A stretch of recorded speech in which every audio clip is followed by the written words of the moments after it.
Et là, j'invite Maître Bénédicte Papin, avocate, à venir nous parler des principales raisons des réclamations des patients. Merci, monsieur.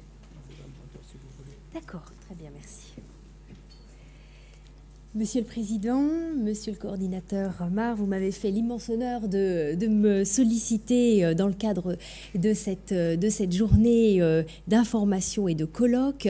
Ma place n'est pas forcément facile parmi vous tous puisque je suis avocat de patients et je ne représente exclusivement que les patients et le but de mon intervention est de vous parler des raisons pour lesquelles certains d'entre eux souhaitent initier des procédures judiciaire ou extrajudiciaire, et mon approche et j'espère constituera un contrepoids que j'espère être utile aux propos souvent formulés selon lesquels les patients sont procéduriers, sont vindicatifs et selon lesquels on observe depuis quelques années une croissance exponentielle des plaintes des patients.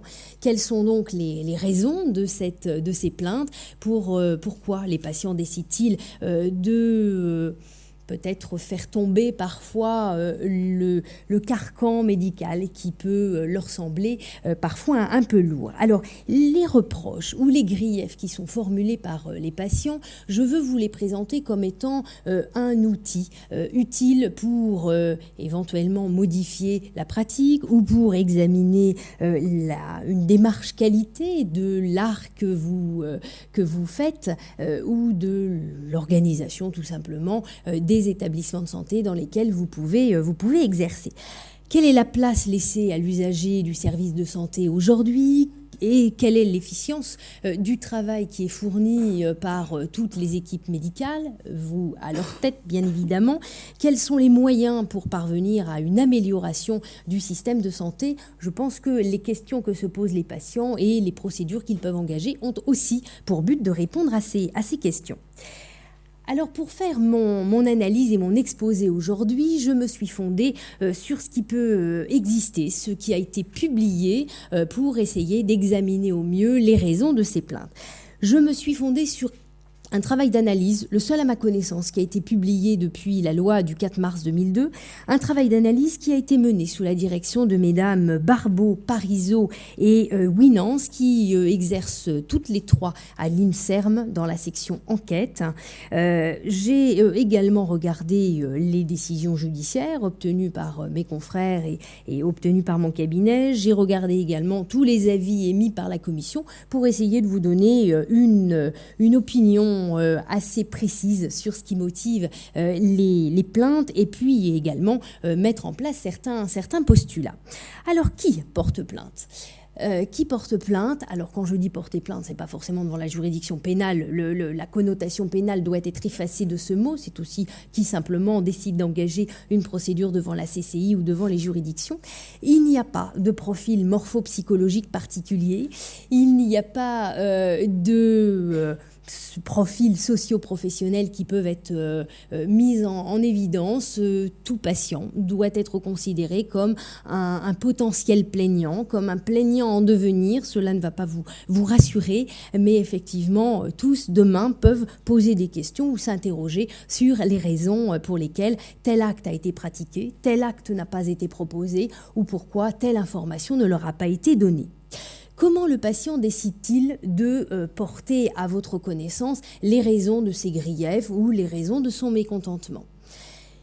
Il peut y avoir la procédure des CCI, Madame Pellier en a parlé tout à l'heure en indiquant que chaque patient peut décider de faire un courrier à la CCI pour faire enregistrer son dossier. Alors bien évidemment, il faut qu'il réponde pour cela à des critères de gravité dont je vais vous éviter le listing devant vous, mais il peut effectivement par une simple lettre faire part de son souhait de mettre en place une mesure d'expertise qui devra faire la lumière sur ce qui s'est passé. Alors, le ministère d'avocat n'est pas obligatoire, donc il n'y a pas de formalisme particulier attaché à ce courrier du dispositif amiable.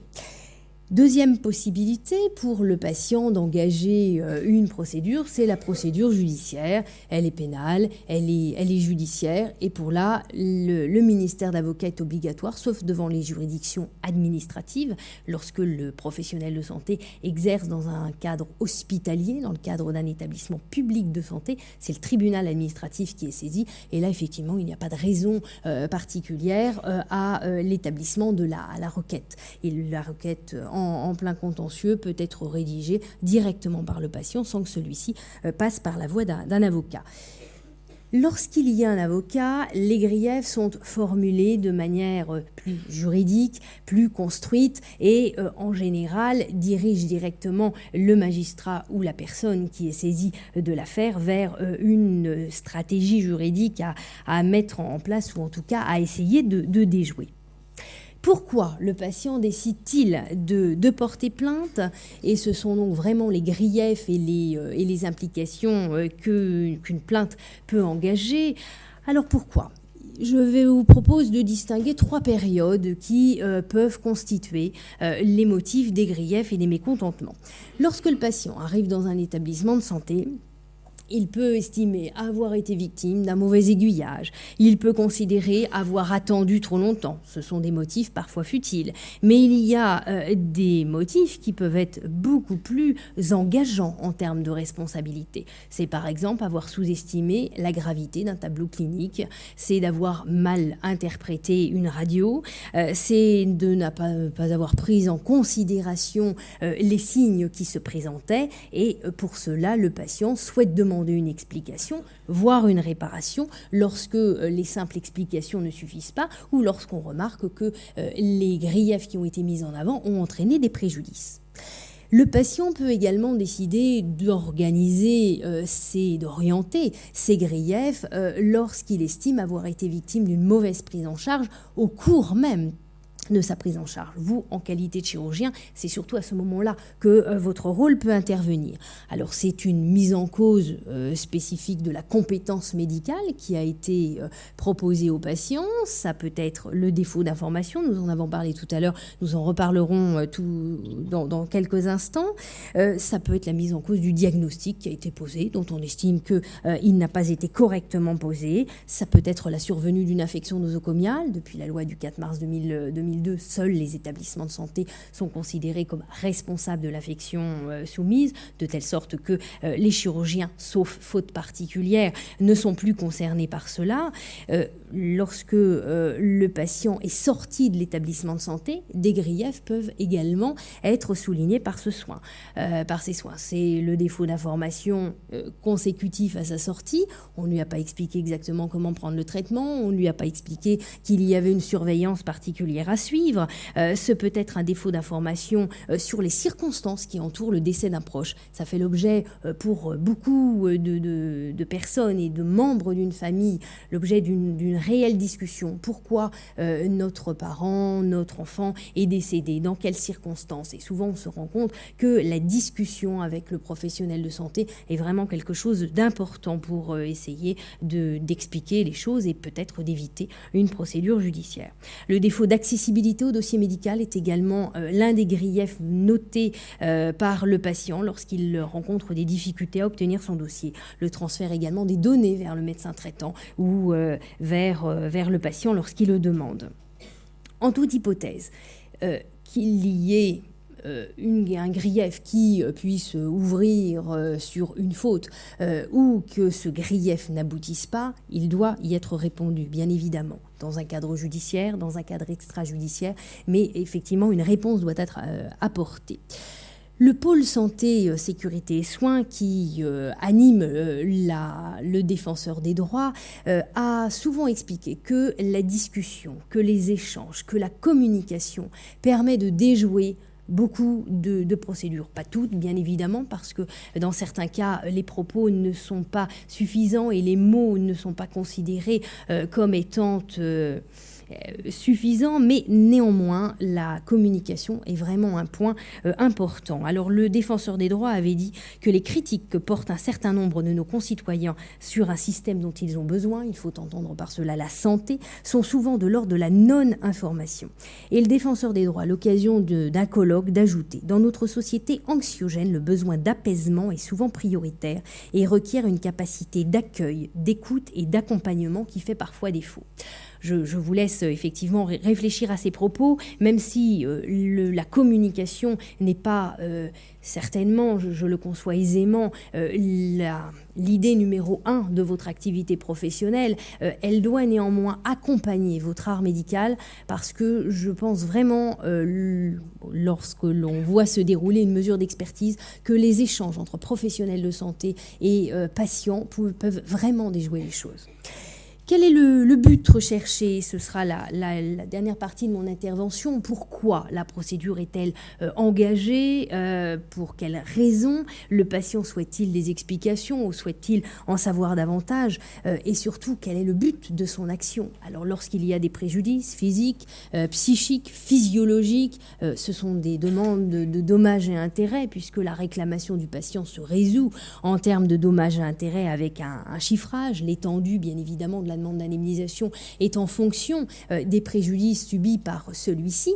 Et puis, lorsque la prétendue faute alléguée par le patient ou par sa famille n'a pas entraîné de préjudice et que l'on est plutôt sur un terrain de préjudice objectivement ou subjectivement inexistant, la réclamation du patient va être justement d'essayer de mettre ce dialogue, d'essayer d'introduire ce dialogue, cet échange avec le professionnel de santé pour, alors certains d'entre eux le disent, pour une prise de conscience, pour éviter que ce cas ne se reproduise ou pour sensibiliser le professionnel de santé au fait que, il est important d'accompagner son art médical d'une discussion. Pour conclure, la loi Kouchner a permis une libre expression du patient. Et donc, le corollaire de cela, une majoration effectivement des demandes de procédure, ou qu'elles soient judiciaires ou qu'elles soient extrajudiciaires. Mais ce qu'il faut retenir, même si j'imagine très bien lorsqu'on reçoit une assignation que l'on n'est pas particulièrement enclin à tout de suite vouloir discuter et expliquer ce qui s'est passé de manière peut-être calme ou ouverte, effectivement, c'est avant tout une incompréhension de votre côté. J'en suis tout à fait consciente, mais néanmoins essayons de voir dans les griefs tels qu'ils sont formulés par le patient ou par son avocat un moyen d'essayer d'améliorer la façon dont votre art est pratiqué, d'améliorer peut-être l'accueil du patient, d'améliorer également tout ce qui a été qui est mise en place aujourd'hui dans les établissements de santé pour tenter de faire progresser la relation patient et professionnel de santé, puisque bien évidemment c'est une communion nécessaire. Voilà ce que je souhaitais préciser.